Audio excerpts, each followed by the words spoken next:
Good evening everyone, I am Ankit and you are watching the Indian Express analysis which goes live every day on 4 pm at StudyIQ IAS English. Now today is 21st of March and we are going to discuss important news and articles that have appeared in our today's newspaper. Now when I saw our today's newspaper, I saw that in general the articles from the newspaper was not that good enough for us to be covering in our today's newspaper. So I have taken some of the articles, but most of the other articles that I have taken, I have borrowed them from the website of the Indian Express. Now the first article that we are going to deal with today is the bill which has been presented on the floor of the Legislative Assembly of Rajasthan, that is to regulate the coaching centers which exist in the city of Kota as well as Jaipur in the state of Rajasthan. Now the demand for regulation of coachings in these states have been quite high in pertaining to the many deaths that have happened due to suicide by students. So in that regard, this kind of an article becomes important from our exams perspective, because in general UPSC will not ask you the question what were the provisions given in the Rajasthan's bill, because this is a national exam. However, the provisions that have been used by Rajasthan can be indirectly asked by UPSC, asking you that what are the measures needed to regulate the coaching industry in India. And as all of you are also aspirants, so I can understand you can relate with such kind of an articles with quite ease as compared to other people. Now these kind of articles, these are primarily important from governance perspective, right? So that is why this makes it important from GS paper 2 perspective.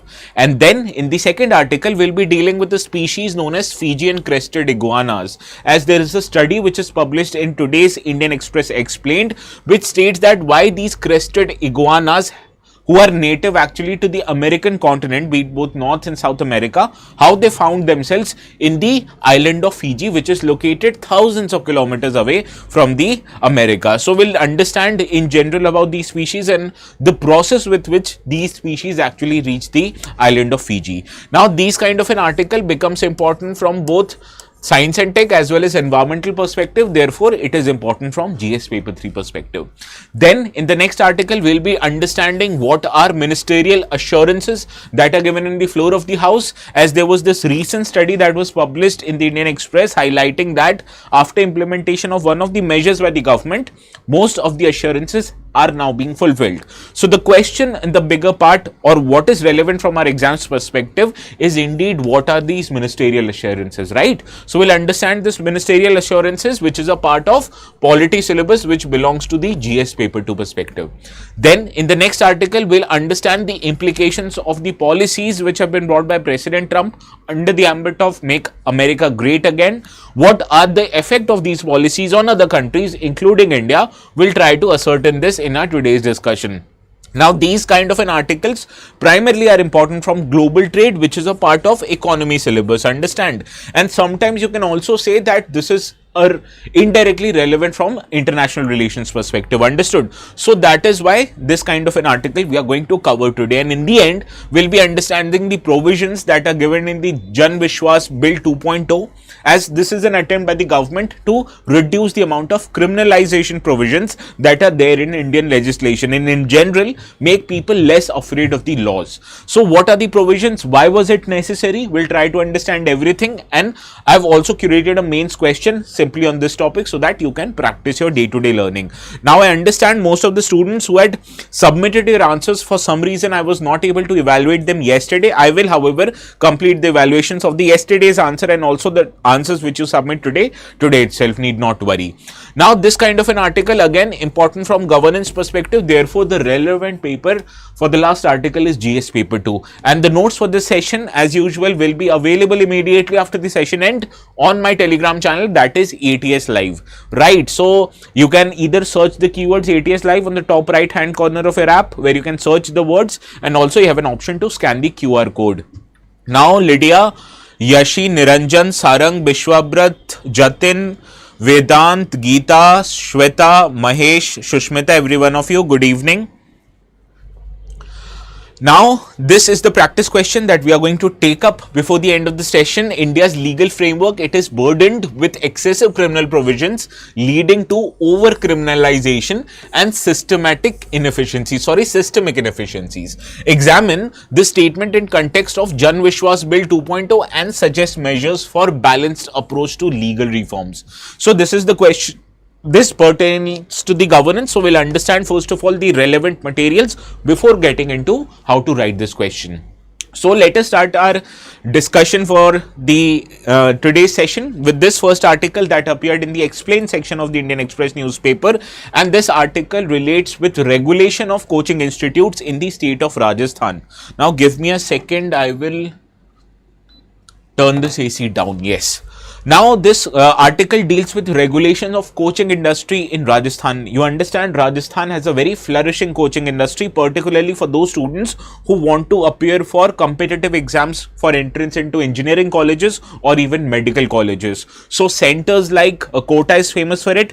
Additionally, the capital city of Rajasthan, that is Jaipur, it is famous for coaching for the chartered accountancy. So all of these coaching institutes have flourished in the Rajasthan, but this industry is somewhat unorganized industry, as the regulation of government in the education sector, it does not trickle down to this coaching industry. Now, because of lack of the regulation of the government, it has been felt that the prices that these coaching industries command over the market, it is quite high, sometimes unreasonable, and also because of the increased workload to the students, it has been faced that the students who are enrolled in these coaching centers are having difficult times, particularly dealing with their mental health issues. And unfortunately, we have heard many instances where students have gone to an extent that they have ended their life. So this is quite a worrying thing right now. And also, as I understand, all of you who are watching this video are also the aspirants, so you can relate with such kind of a problem that the students will face. But one problem makes you guys different from the students who will be regulated by these bill, as these students are in their very young age. Most of the students who join these coaching centers belong to ages about 15 to 18 years of age, which is about 5 years less at the minimum age which an average student aspiring for civil services is, right? So this is a big problem, and that is why regulation of such institutes are very important. And also, as this has been an ongoing development in the newspapers, so you can expect a question in one form or the other regarding this topic in this year's mains examination. So the context of this article is that following years of demands for such legislation, a bill has been finally tabled in the Legislative Assembly of Rajasthan to regulate the coaching centers in the state itself. Now, the Rajasthan Coaching Centers Control and Regulation Bill of 2025, which is the actual name of this bill, has received some criticism because people feel that this bill has finally diluted certain provisions that were present in the earlier draft of this bill, and also it had sidestepped some of the regulations that have been advised by the central government. So we'll look into the many provisions of this act and how does it actually fulfills the demand or it does not. We'll try to understand this. Now you have to understand this issue from a macro point of view. Do not have to take care of what exactly is the government of Rajasthan bringing, but you have to analyze it from a national perspective, because questions can't appear on this particular issue directly because this is a state bill. However, you can borrow the points that I discuss in your answers in order to frame a logical argument. Understand? Now, let us have some background over this issue. Now, the creation of a very high pressure academic ecosystem which exists in these places have led to problems for the students, particularly in terms of dealing with their mental health. Now, students at their very young age, when they are exposed to such kind of competition in these cities, they face, first of all, academic pressure, which is quite huge. They face expectation from their parents, from their friends, from the society that they were living in, which saddles these unnurtured minds, right? So this is why students who are preparing in these centers, they face a lot of challenges. So any attempt of the bill should actually want to reduce this amount of stress that the students are subjected to. And for more than a decade now, unfortunately, we have seen that due to this academic stress, many students who are at their very young age, they have even gone to an extent of ending their own lives, which is very sad. So in this regard, let us understand whether or not the bill which has been tabled in the floor of the Rajasthan Legislative Assembly, whether or not they fulfill the demand which have been raised by the parents or the civil society in general. Now, the key features of this bill is that this bill wants to curb the commercialization of the coaching institutes and ensure that these coaching institutes operate within a framework so that it is not the business that they prioritize, but they prioritize the well-being of the students and eventually the overall success of the students. Success in this term does not just mean academic success. Success means a broader framework, that it makes the students enable to handle with all the pressures in life and still be very happy about it and not to go to an extreme measures, right? So this bill, it seeks to mandate minimum quality standards, it mandates registration of coaching centers, and it also mandates that coaching centers establish psychological counseling for the students, so that any student who are not being able to cope up with this kind of pressure, they take professional help and help themselves be a better student. Now this bill, it sets for the first time that in case of violations of the provisions under this bill, the coaching institutes will be fined for 2 times. First time when they violate this provision, they will be fined by 2 lakh rupees penalty, and for the second instances of the violation of the provisions, they will be fined with 5 lakh rupees. However, subsequent violations will invite that the registration of these coaching institutes will be cancelled. So it in a way mandates the coaching institutes to follow the provisions of this bill, right? The other features, that the draft which was submitted for the public consultation earlier, it mandated that only students who are 16 years of age or above will be able to be enrolled in these coaching institutes, and these students must complete their secondary school examination, that is examination of 10th classes, right? Now the bill which was floored and which was actually presented on the floor of the house, actually it did not mention the age criteria. So this is one of the challenges that has been faced by this bill.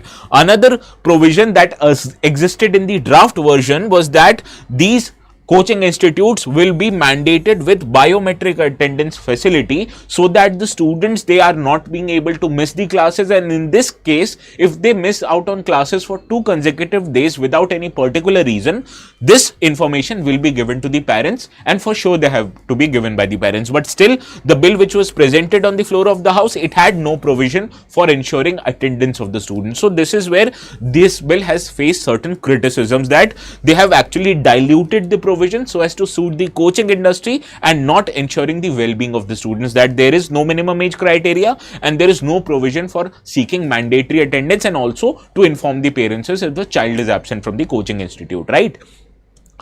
Also, the key features of this bill includes that these coaching institutes in general, I've seen that they do not give leaves even on the national holidays. So this bill, it actually tried to mandate the coaching institute that they should follow the government order. However, the bill states that center should try to customize the leaves to coincide with the festivals. However, it omits the mentions of national and local holidays. Now, this is also a cause of concern, because the child who is going to live in Kota for about 2 years, he or she should be able to return back home at the times of festival, so that they do not feel missed out on the social events, right? And also, this kind of a break is very good for the well-being of the student, because they feel energized and refreshed after these kind of breaks. So the coaching institute should not continue teaching for the entire part of the year. That is, in between, they should provide for adequate breaks to the students, so that they can visit their home and come back. Also, both of these points, they were included in the draft but have been omitted in the bill. What the points am I talking about? That the draft which was presented earlier, it wanted the coaching centers to be inclusive in nature, that they should encourage greater representation of students who belong to marginalized section, like people from reserved category, women, etc., and even the people who are differentially abled. And the coaching centers in the draft, they were mandated to have surrounding premises that was good enough even for a disabled person to access these coaching institutes. That is the rights which are promised under the Rights of Persons with Disabilities Act. The buildings, they should fulfill these criteria. However, these were present in the draft, but in the bill, all of these provisions are absent. So in a way, people have said that the Rajasthan government is actually morally coddling to the coaching institutes and not adhering to the best interest of the students in general. So these are the biggest issue that pertain to this particular bill. So you have to understand this bill not from a perspective of the Rajasthan in general, but from a national perspective, that even if a question appears in a general perspective on the regulation of coaching industry, you should be able to write down the necessary points, okay? See, the most important aspect of handling pressure is that you have to be able to talk about it to certain person. For some, it can be your siblings, for some it can be your parents, for some it can be your friends, and sometimes it can be even your partners. So be able to talk about your problems. If you're not able to talk about the problems, then the person in front of you, even if they have your best interest in mind, they won't be able to help. So the first demand for handling pressure is you should ask for help. Okay. Similarly, you can ask for help in the group also. You can message me individually also if you have any problem. Okay. I will be, in my best interest, I will be doing anything which is possible in order to help you. Okay. Now let us move to the next article of the day. This article also appeared in the explain section of the Indian Express, which is on page 18 today. Now this article actually tells us about the voyage of the Fijian crested iguanas, how they actually traveled from the American continent, from where they are natives, to the Fiji Islands, from where they are present right now. Okay. Now these are the Fijian crested iguanas I am talking about. Don't worry, ये दिखने में डर लगते हैं ऐसे, they are not that poisonous. Okay. Now the context of this article is that other living iguanas or species, they dwell originally from the American continent, be it the southwestern US, the Caribbean, or even in the parts of South America. So the question that this article poses is that how can a handful of reptilian transplants, that is these Fijian crested iguanas, how they have been able to end up two islands in the southern Pacific Ocean, which is about 8,000 kilometers away from the continent of Americas. So put things in perspective, let us understand how far is Fiji. Now as you can see from this map, this is the Fiji island and the other archipelagos which are present in the Fiji. Now if I zoom out of this map, I will let you know how far this is from the coast of Americas. Now as I am zooming out of this map, this is Fiji right here, and see this is the American island. So the distance or the nearest distance from these Fiji island to the coast of Americas is 8,000 kilometers. So you understand how these small vertebrates or reptiles have been able to travel 8,000 kilometers. This is the subject of our today's article. So going back to our today's discussion, this is the question that has been posed by the today's discussion. Now, what are the findings of the study? What this article actually tells us about? Now, for decades, the native iguanas of Fiji and Tonga, they have presented an evolution mystery. And what is this evolution mystery? I've told you how these vertebrates, who are very small in size, how these vertebrates have been able to travel 8,000 kilometers away into a different island. Now, researchers have made different arguments on the reasons how they are present in different article, and the ancestors of Fiji's iguanas, according to these scientists, they have crossed the ocean on the mats of floating vegetation, be it trunks of trees, etc. So such voyages of nearly 8,000 kilometers in the open ocean would have been the longest known by a non-human vertebrate. And so that is why this is such a big study that has been published in today's news article, because humans through various processes has been able to cross the oceans, but how these animals who have no knowledge of shipbuilding, how have they been able to cross these 8,000 kilometers? It is the biggest evolution mystery. And according to scientists, they have come to a conclusion that they have crossed on the mats of the floating vegetation. So let us understand how they have come to this particular conclusion. They may have certain other theories also, but they need evidences to cancel those theories to come at a certain conclusion. So let us try to find that out in our today's discussion. Now, the term on which any animals, or even for that matter a human being, if they cross on the ocean, this process is called as rafting, and this is the terms that scientists use for hitching a ride across the ocean on uprooted trees, on tangles of plants, etc. And this has been the long recognized as a very way through which small creatures like bacteria, etc., they have been able to reach islands. But this is the thing with small creatures, that these small creatures, they can survive for long period of time even without having food. That these creatures who are invertebrates, they have been able to known to survive in a long way even on an uprooted tree trunk, because in general the need for the nutrition is quite low for these creatures. But what about the vertebrates, or what about the reptiles like lizards and snakes? How they have been able to raft farther than these mammals? It is perhaps because of their slower metabolism rate, because they have very slow metabolism rate. Some of them are even cold-blooded animals, so that is why their ability to need food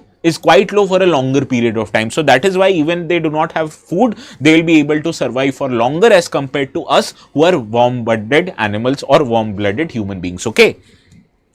Also, the iguana species in general have been known to be quite adept in crossing the shorter water bodies. For example, scientists in 1994, they have observed that at least 15 green iguanas were able to raft for more than 300 kilometers due to hurricane debris on one of the Caribbean islands. Similarly, researchers have long agreed that the ancestors of these iguanas have found themselves in the Galapagos Island, which is located nearly about 1000 kilometers away from the coast of South America.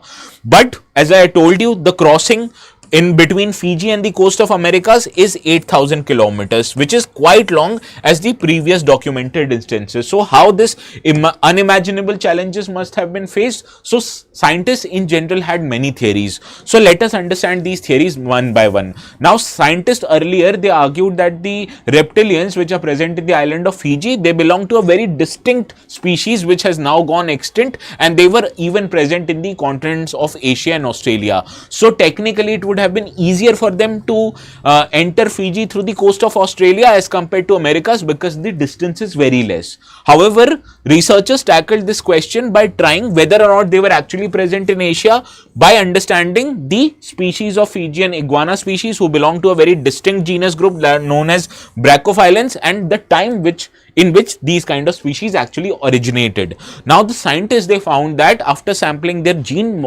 samples, they found that these Fijian species, their closest living relatives were the genes of Dipsoceras, who were present in the American Southwest continent and the Northwest Mexico, which is actually located not in Asia but in the continents of South America. And this team, it's analyzed their gene samples, and it came to a conclusion that they split from their original parents about 300 to the 30 to 34 millions ago. Now, 30 to 34 millions of years ago, there was this climate in the earth which was known as Oligocene. Okay.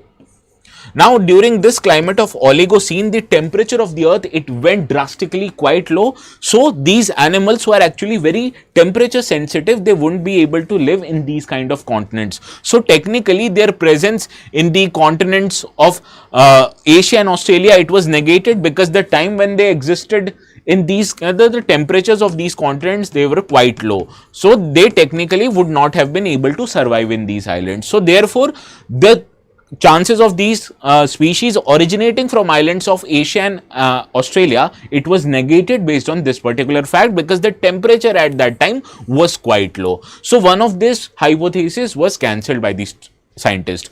Also, the timing of this is quite different, because you have to understand the overwater rafting is the best supported argument mechanism on how they found themselves in the coast of Fiji. Now, this argument is further bolstered by many other evidences that the 3 to 4 months period that any human or any animal would require to cross this ocean would have been enough for these kind of reptiles, because this is the length of their winter hibernation. So during this time also, the amount of nutrition that these reptiles would have required would be quite low, and hence they technically would have been able to survive this journey even when living on a particular piece of wood. And technically, even if they require some kind of a food, they might be sourced from this particular vegetation which was available on that particular wood. So this is how the scientists came to a conclusion that they did not originate, or they did not belong to an extinct species that originated in Asia or Australia, but they belong to a distinct species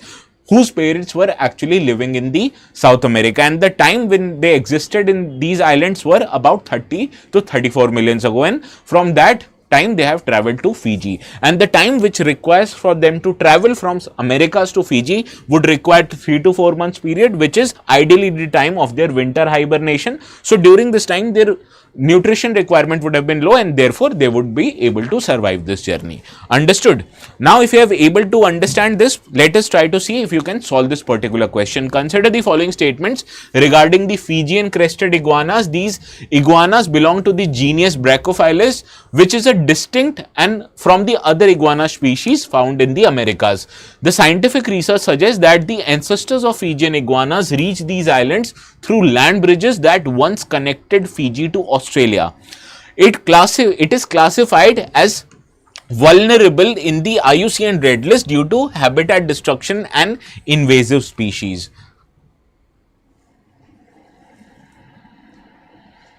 All as pirates' pets all aboard. Good evening, Rishabh. Good evening, Achal. Good evening, Saujanya. Mohit, good evening. Sarang, as usual, is first to answer option A. Others?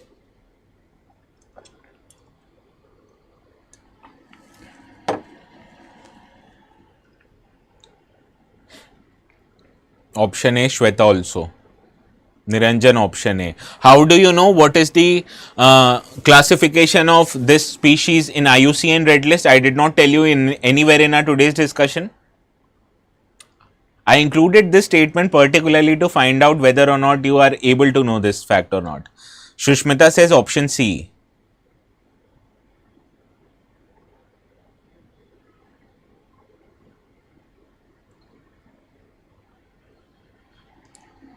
Shushmita Chakravarti, Shushmita say no. There are two Shushmitas. Okay. Both of them say option C. Well, actually, it is classified as critically endangered in the IUCN Red List. They are not classified as vulnerable. Now, second statement, as you can directly say, is incorrect. First is correct. It is a straightforward one. 2 and 3 are right. We have incorrect. We have to identify correct one. Therefore, option A is the right answer. Right now, the species which are in news, in general we cover it, whichever species that appear in the news. But what about species that were in news say about 2 to 3 years back? So we won't be able to cover them today because they will not be present in the newspaper. So how to learn about these species which may have been in news in the previous time, or the species which are very important from the exam's perspective? Well, the answer of all those curiosity lies in the Sampoon batches, which are batches actually provided for the foundation level classes. And in these foundation level classes, teachers take subjects, all the subjects which are relevant from UPSC. You will be given an additional study material. You will be provided test series for both prelims as well as mains, and you will be also be provided with mentorship support. Now, all of this will be available to you if you enroll to this batch, which is beginning from 24th of March. This is a March morning batch, and to enroll for these batches, you have to go to StudyIQ website here and click on explore courses. Now, as soon as you click on explore courses, there will be handful of courses that are available to you. Now, make sure to click on UPSC IS English, as here the batches are available exclusively in English language. Click on the batches which starts on March the 24th. These are 2026 Sampoon batches, and you can see the course fees for these batches are 37,499 rupees. Now, there must be a ticker which is flashing on the bottom half of your screen, right? So that ticker says use the code ATS Live to get maximum discounts. Now click on buy now. To get further discounts on the amount, that is 37,499, you have to click add promo code. As soon as you add promo code, click on ATS Live here, that is type ATS Live and click apply. As soon as you click on the apply, you can see the value of course has reduced from 37,499 to 29,999. Similarly, for gold and silver packages, the amount will be reduced accordingly. So this is how, by use of the code ATS Live, you get maximum discounts that are available on the platform. That is 7,500, and the final offer for this particular course is 29,999. Understood? So if you have any problem, please make sure to get admissions in those courses. Now let us move to another article of the day. This article appeared on the Indian Express newspaper and states that nearly 75% of the assurances made by union ministers in the parliament in 2024 were not fulfilled, as the government has informed the Rajya Sabha. Now, in general, the Minister of Parliamentary Affairs, Mr. Kiren Rijiju, has highlighted that in general, this year, the amount of assurances might not have been fulfilled, but in general, since the online assurances monitoring system was implemented back in 2018, some total of 99% of the assurances that were made by ministers, they have been fulfilled. So the question is particularly, what are the assurances that are made by the ministers, and how does this online assurance monitoring system functions to ensure that the assurances are adhered to by the ministers in general.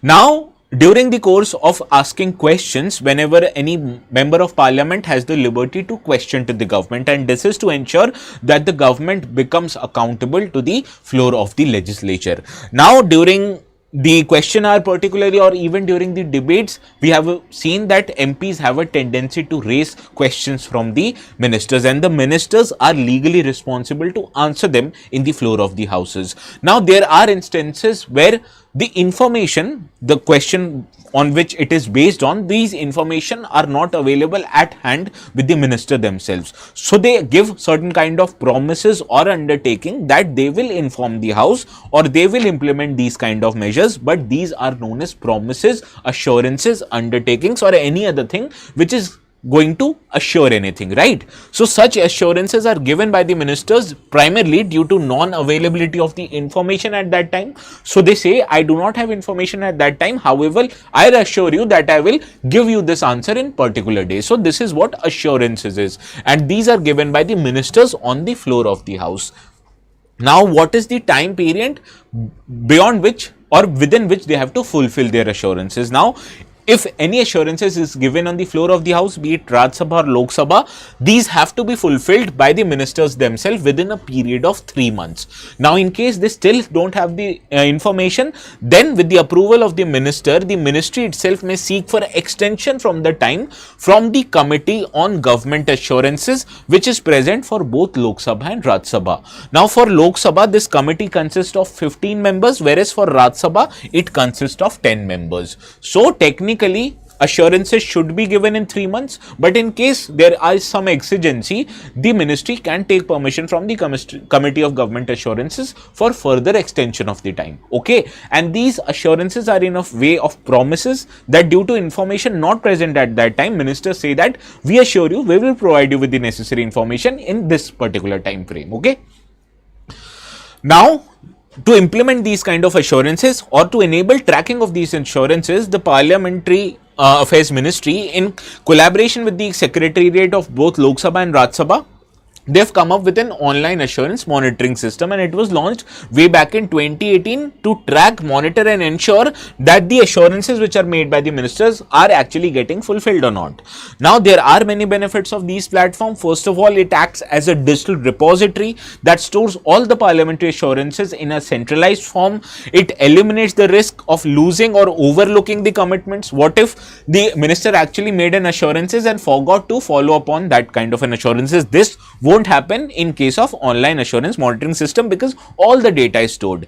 Further, automated alerts and notifications will be provided, like notifications of this session which is provided directly by YouTube. Similarly, it will send directly and timely reminders to the relevant ministry and department saying that your minister has made this kind of assurances. So make sure to fulfill this assurance on the floor of the house, and it also helps maintain adherence to the deadlines for fulfilling of assurances. Other benefits, it includes that it allows the person who have asked the question to track real-time progress updates, as ministers can log updates for the status of the assurances and also ensure accurate and up-to-date information for other stakeholders. Similarly, efficiency and transparency is ensured. It streamlines the tracking processes by reducing the delay, and it strengthens the overall government's accountability to the Parliament of India that the assurances made by the ministers are getting indeed fulfilled. Okay. Now, let's see if you can solve this particular question. Consider the following statements regarding ministerial assurances. These are given on the floor of the house when complete information is not available at the moment of response to queries raised by ministers. This is straightforward and correct statement.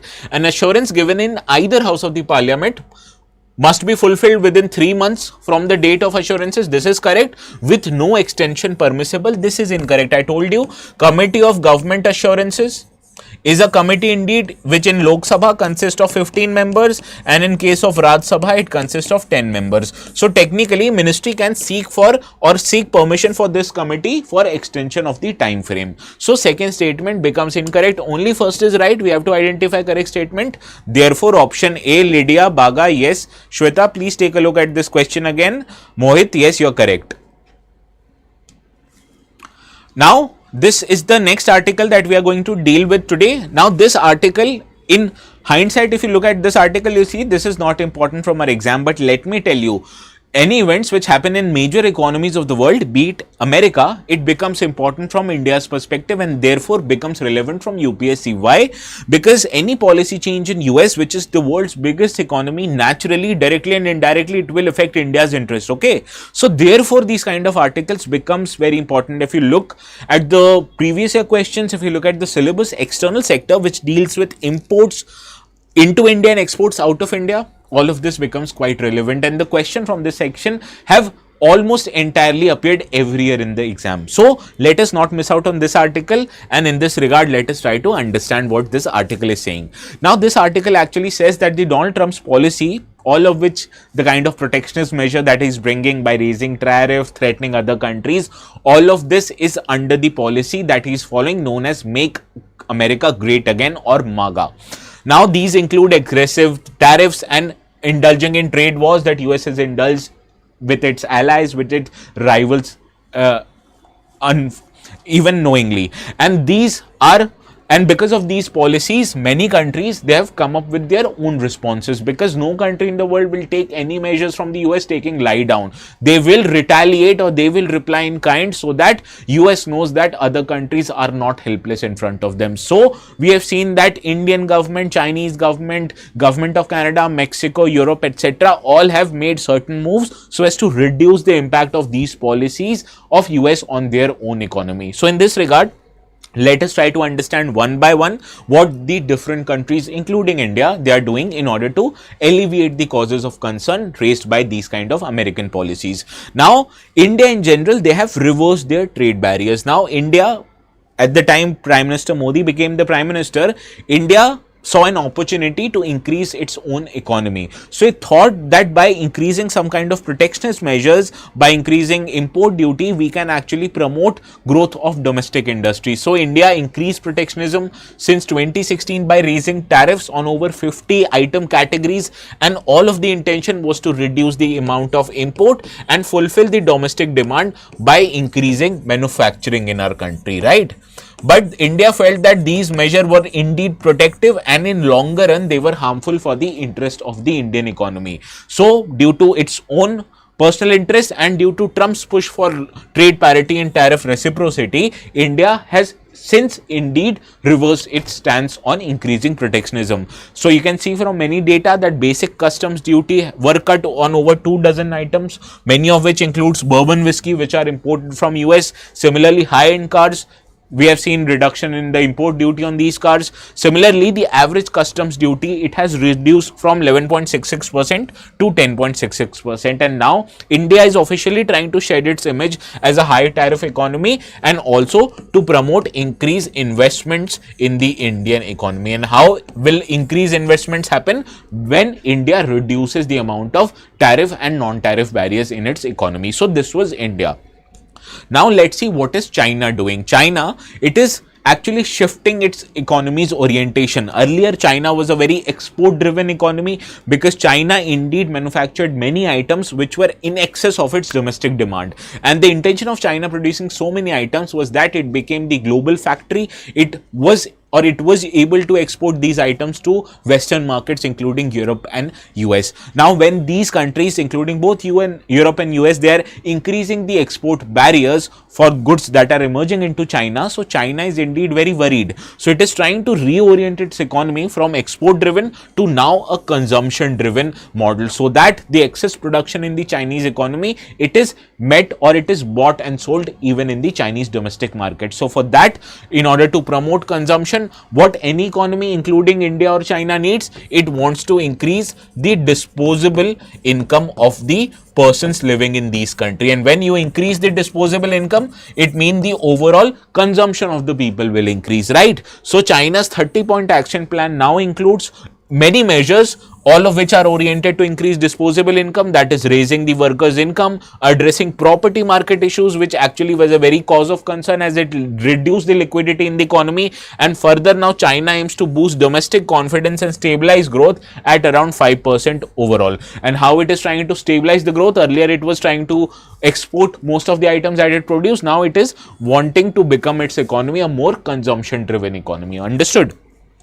Now let us understand what Europe is doing. Now, in general, President Trump has said that Europe, it can't rely indefinitely on US to meet its defense need. As earlier, during the Cold War period particularly, US, it provided a security in form of nuclear umbrella to Europe. So we saw that European countries in general focused on their economic development and not so much on increasing their security expenditures. But now that Trump has highlighted that they can't remain indefinitely dependent on America to build them out in terms of security. So we have seen that European country in general, they are looking to increase their defense spending, and this is due to Trump's threat to withdraw the US defense guarantees, and it has pushed Europe to increase in security, particularly in the view of Russia's aggression on Ukraine. Now, to increase its domestic spending, particularly on defense related sector, Germany has bypassed its debt brake, that is the limitations on how much debt the government of Germany can incur, and this is done to increase defense and infrastructural spending. And Germany, it is constituting a different, entirely separate fund of euro 500 billion in order to fund its infrastructural project, and this, according to European Commission, is a watershed moment in the European security policy, because the biggest economy of the Europe, that is Germany, is now looking to increase its defense expenditure. On the other hand, it will boost the growth of Europe in general as expected, but there are many fiscal constraints which still remain on the other big economies of Europe, be it France and Italy. So therefore, in general, we can see the tilt of Europe is to increase its defense spending away from the dependence on the United States.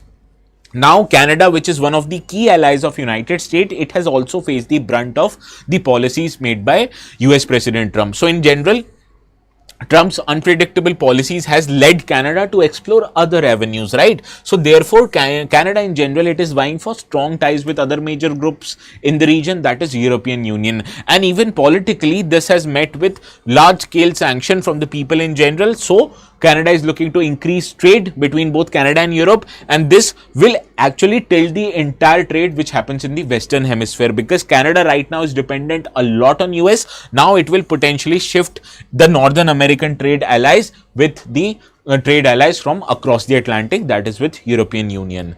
Now, in general, the US dollar or its status, it derived hugely from the presence of United States in the global trade order, right? But when this global trade order, it is witnessing many kind of hiccups or many kind of hurdles, naturally it will diminish the kind of status that the US dollar commands in the global economy. So we can say that due to the policies made by President Trump, which is increasing of tariff, it in general will lead to inflation in US, and we understand from our arguments below or before in our classes that whenever there is an increase in inflation, the value of that particular currency will reduce. So in general, the value of dollar in longer period of time, because of increased inflation in US dollar, it will reduce, the value of dollar will reduce, and this will actually undermine the confidence that the people will have in, first of all, US dollar and also in the government of United States. And we have seen this trend going on right now, that is central banks across the world, including our very own Reserve Bank of India, they have started to buy physical gold in general in all, and they are depending less on the assets that were earlier invested in the US economy, because we have seen in our previous discussions also that composition of foreign currency reserves, it not just includes physical gold, but it also includes investment in assets of other government securities. And as US is the biggest economy of the world, many central banks, they invested heavily in buying the government securities of the United States. Now countries are trying to reduce the dependence on the government securities of United States, because they are thinking overall the confidence in the US economy is reducing. Now they are instead buying physical gold. So this is one of the consequences that is happening. Also, there is a threat to dominance of the US dollar as a global reserve currency, and as we have seen, most of the countries, including India, they are trying to use their own currency to meet their trade obligations. As we have seen, this has happened with Russia in general.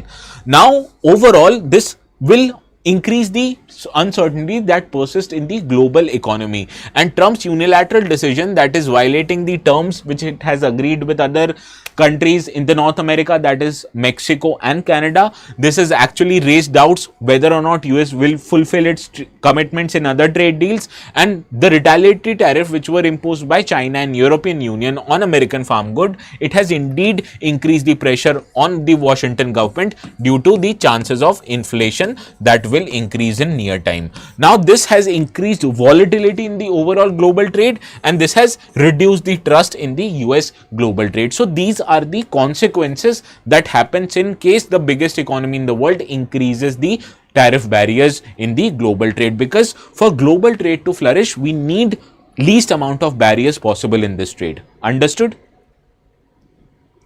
Sir, why is gold so valuable globally? Because everybody wants gold, right?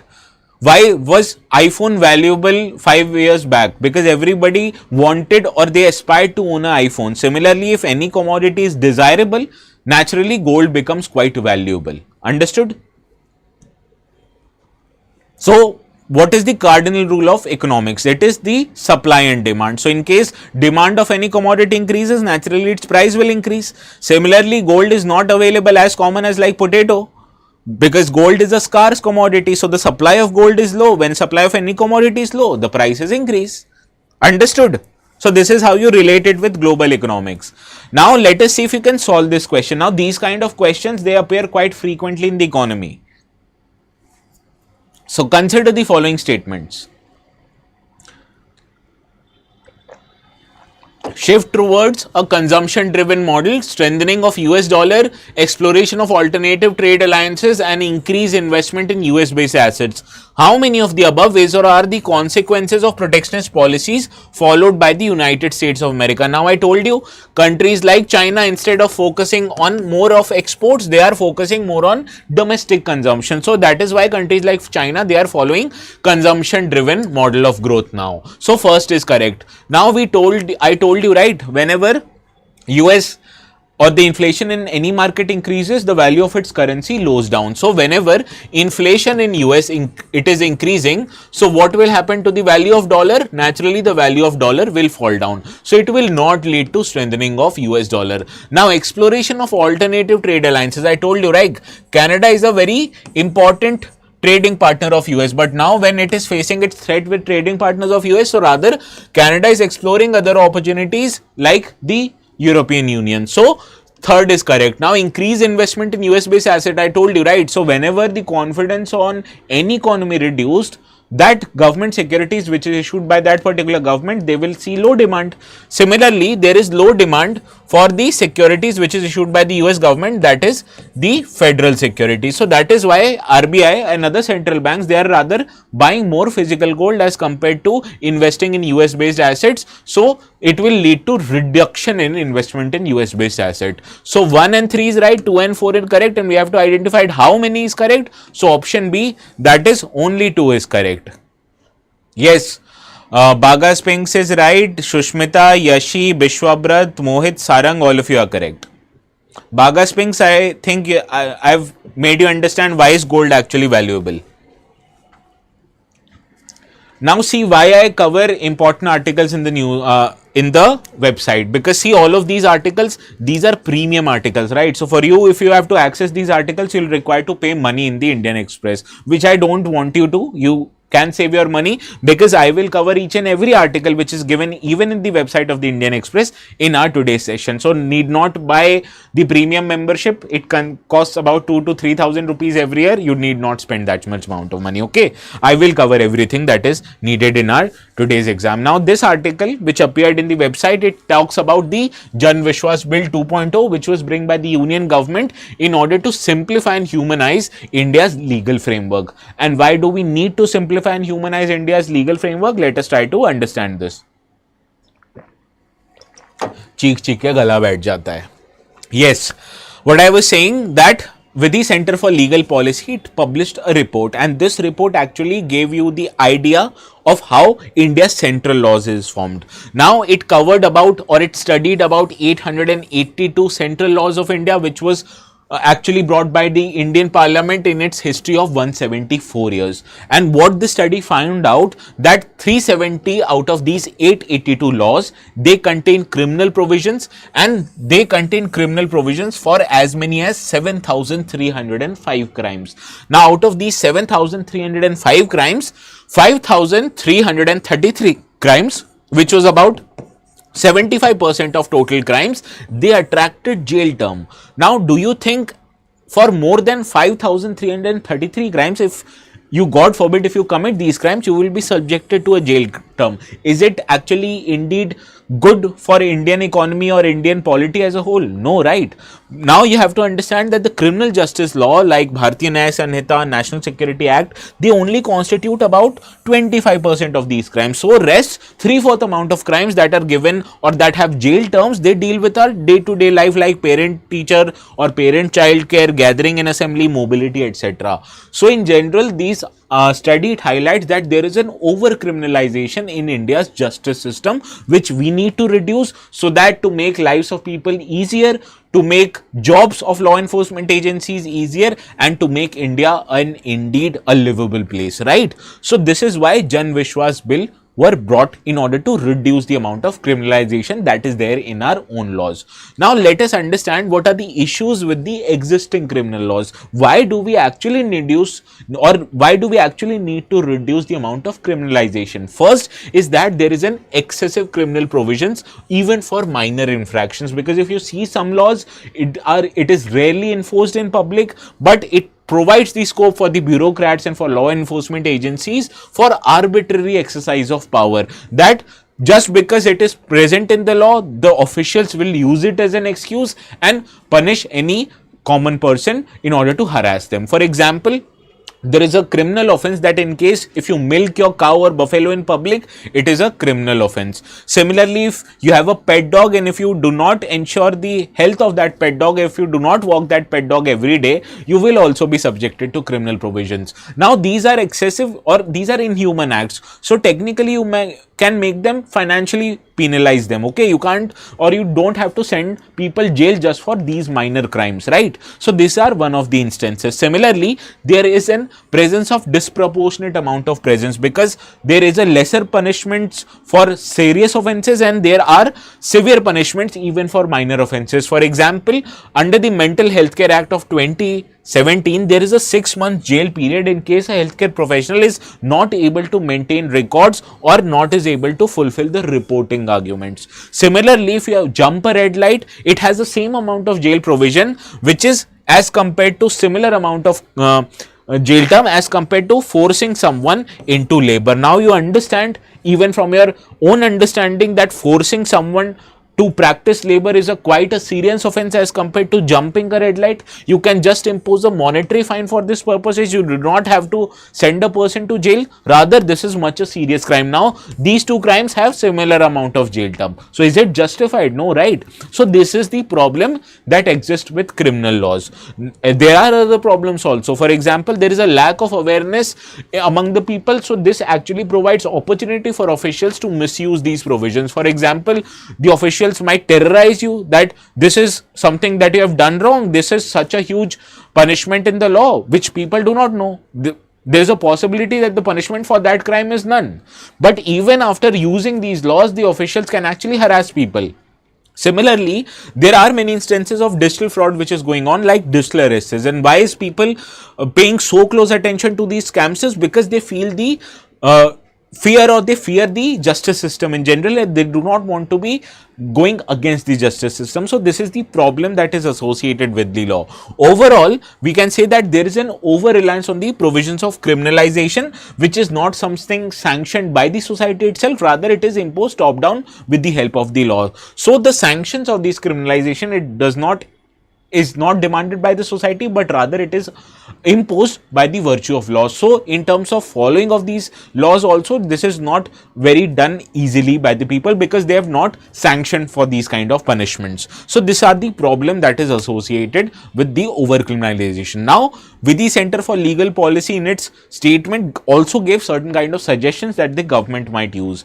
That is, there is a severe impact on the criminal justice system because of over criminalization. First of all, it distorts the incentives among people and undermines in general the public trust in the criminal justice system. Further, we have seen that our courts and prisons, they have become overburdened. That is 75% of inmates living in prisons in India, they are under trial. That is, they have not been convicted. So that is why we are seeing that there is an overcrowding in our Indian jails, which is highlighted in our newspapers quite frequently. Also, in terms of pendency in our courts, as you can understand, Indian courts is known for giving tariq pe tariq, and there are 3.5 crore pending criminal cases in all the courts in our country.